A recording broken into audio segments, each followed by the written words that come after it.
Então, gente, meus queridos estudantes da psicanálise, a importância do Reich, ou do William Reich, né, na psicanálise. Bom, Reich foi um dos grandes psicanalistas, né, médico, e também nos meados dos anos 20, a partir dos anos 22, 23, por aí se torna um dos grandes discípulos ou seguidores de Sigmund Freud.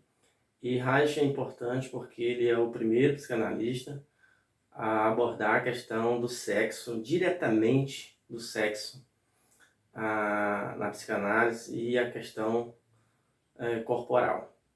Porque antes só se falava mais da mente, e não do corpo, né? Freud, ou seja, o objetivo ou objeto da psicanálise é o inconsciente.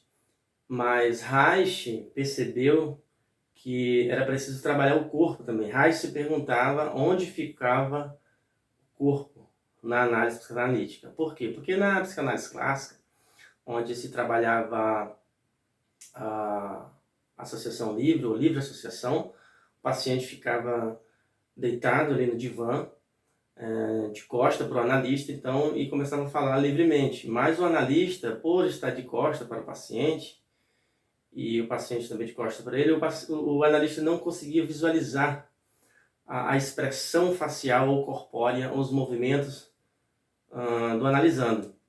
E quando o Reich começa a trabalhar a análise, ele inverte, ele começa a fazer a análise de frente, ele fica de frente para o paciente e começa a perceber que quando o paciente fala, há expressões corporais, faciais, onde o paciente fica vermelho, onde ele se retorce, mexe o pescoço, mexe o corpo, os braços, faz uma cara de que não está gostando quando fala determinados assuntos. Então Reich começou a perceber que era importante não só trabalhar a mente, a psique, como também trabalhar um pouco a questão do corpo, exercícios corporais, exercícios de respiração.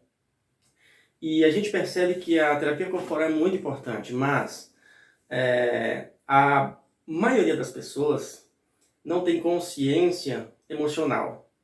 Então, a maioria das pessoas são mentais, então elas sempre vão trabalhar no campo mental e reprime ou deixam de lado a questão corpórea, represando suas emoções. Então eles têm dificuldade de reconhecer suas emoções mais básicas: tristeza, alegria, raiva, nojo, sabe, e o medo.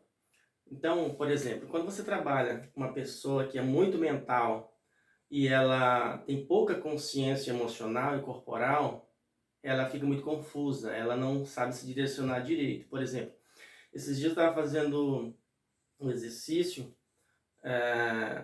reichiano na psicoterapia, com a turma de psicanálise, e a gente foi trabalhando com uma pessoa e a pessoa foi até o útero da mãe. Não é que foi, né? Trouxe uma memória daquele útero, no ensaio cognitivo. E aí eu perguntei para a pessoa: como você está se sentindo nesse momento? Como você se sente?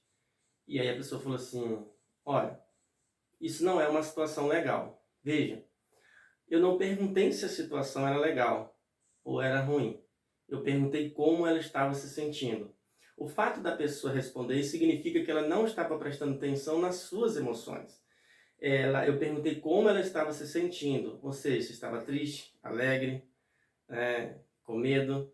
Ou seja, ela precisava sentir a emoção e responder com base no que ela estava sentindo. E quando ela fala: isso não é uma situação legal, ela está respondendo a partir do campo mental.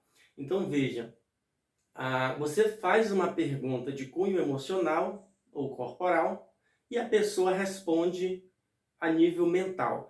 Isso significa que a pessoa tem baixa consciência corporal e emocional e ela vai responder as perguntas, ela vai responder as questões do dia a dia que ela enfrenta, seja no trabalho, no relacionamento afetivo ou de amizade, ela sempre vai responder no campo mental. Então, por isso é importante ir trabalhando aos poucos, fazendo exercício de respiração, né? Para, aos poucos, quando vai para o exercício corporal, tocando na pessoa, ela começar a perceber as suas emoções, que tipo de emoções flutuam a partir dos toques, a partir da respiração, como é que ela se sente naquele momento. Que ela pode associar o que ela está sentindo a algo que ocorreu com ela no passado, seja boa ou ruim. Mas ela precisa sentir no corpo, o exercício é corporal, prestar atenção no seu corpo e prestar atenção na sua respiração, se ela está mais ofegante, se ela diminuiu a frequência, se o coração está mais acelerado ou se diminuiu a frequência cardíaca. Muitos pacientes não conseguem perceber isso, porque tem pouca consciência corpórea e emocional. Então, a partir de uma consciência, a gente vai trabalhar, eu chamo essa fase clínica, a fase pedagógica, onde você vai instruindo o paciente aos poucos a olhar para si mesmo, para começar a perceber e distinguir que tipo de emoção está vindo. Se é raiva, se é tristeza, se é ódio, se é alegria, se é medo ou é nojo. Separar no sentido de compreender cada tipo de emoção que flutua a partir de cada situação.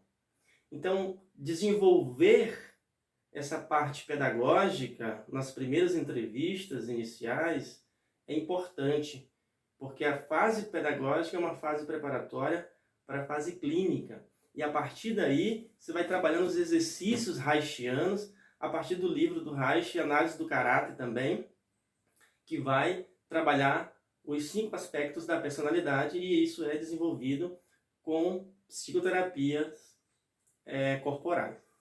Se você gostou dessa dica de hoje, dê o seu like, deixe o seu comentário e deixe a pergunta de qual assunto você quer que eu fale de maneira sintética para esclarecer você. Beijo no coração e até a próxima.